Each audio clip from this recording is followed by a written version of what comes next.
नमस्कार, आप देख रहे हैं इंडियन टीवी न्यूज और आपके लिए हम खबर लेकर आए हैं राजनीति से जुड़ी हुई।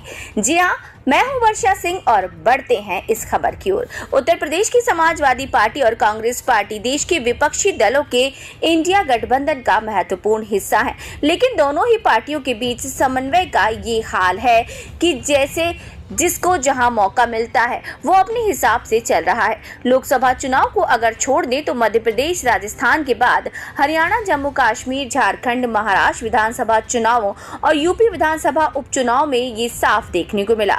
अब दिल्ली विधानसभा चुनाव और मिल्कीपुर विधानसभा उपचुनाव में भी ये देखने को मिल रहा है। तो क्या है अखिलेश यादव और राहुल गांधी की पॉलिटिक्स, आइए विस्तार से समझते हैं।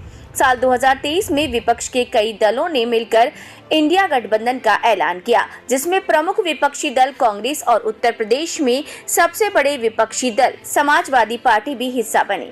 कुछ ही महीने बाद ही इस गठबंधन की गांठें ढीली पड़ती दिखाई देने लगी।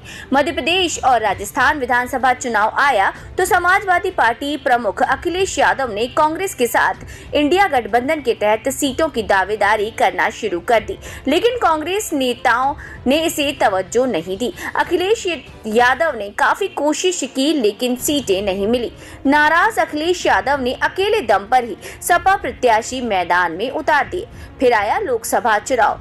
यहाँ अखिलेश यादव ने दरियादिली दिखाते हुए 2019 में सिर्फ एक सांसद वाली कांग्रेस पार्टी को 17 लोकसभा सीटें दी।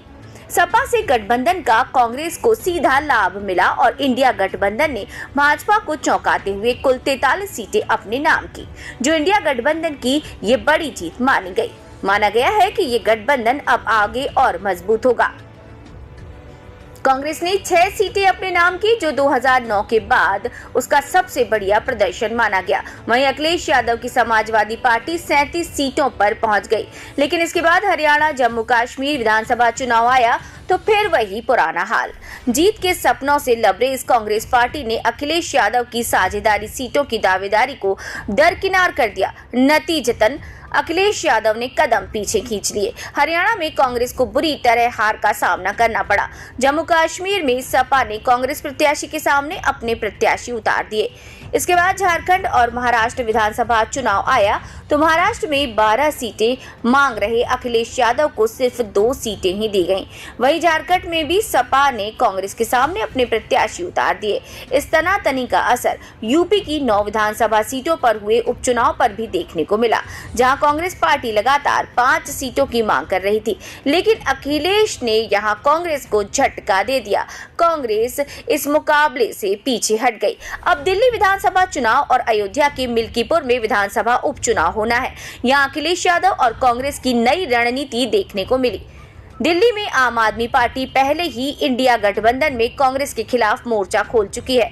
इधर अखिलेश यादव ने दिल्ली विधानसभा चुनाव में आम आदमी पार्टी को समर्थन दे दिया है। तृणमूल कांग्रेस, जो सपा के करीबी मानी जाती है, उसने भी आपको ही समर्थन दिया है। साफ दिखाई दे रहा है कि समाजवादी पार्टी इस कदम से कांग्रेस को सीधा संदेश दे रही है कि 2027 के यूपी विधानसभा चुनाव में सपा से ज्यादा उम्मीदें ना रखिए। ऐसा नहीं है कि कांग्रेस का नेतृत्व इस बात को नहीं समझ रहा।